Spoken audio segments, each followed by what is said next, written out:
Another Monday morning, another day of office work and administration. They seemed to have been doing nothing else for weeks. Now the CPS had called for the complete evidence files in the case of the murder of Bernard Sokoloff, and they wanted them yesterday.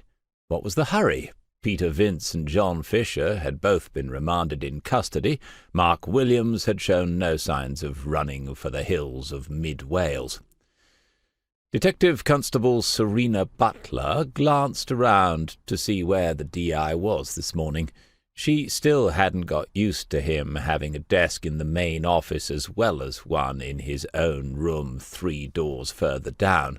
Tarek was all right, but you couldn't relax like you could when Alison Reeve had been DC's line manager. It wasn't like it used to be. If Tarek saw you chatting across the desks, it wouldn't be long before he came over to see what he was missing.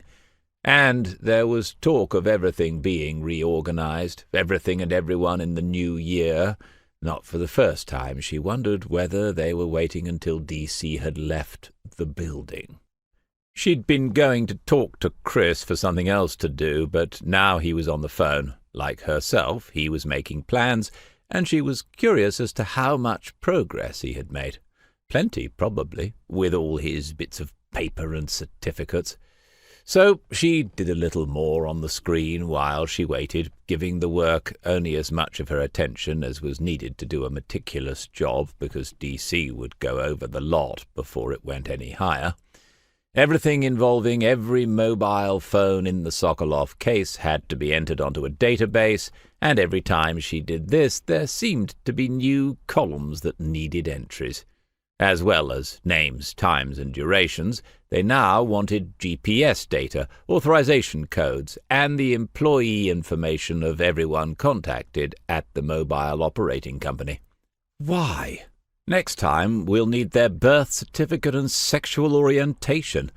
Though, come to think of it, she had wondered about Martina a couple of times recently when they were in the showers after squash. Waters was off the phone at last. "Stormy, what are you doing?"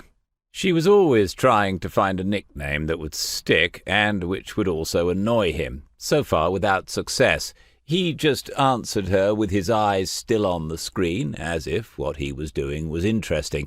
He told her he was writing the evidence summary for how the Lexus had been tracked on its journey from London to Norfolk and back again.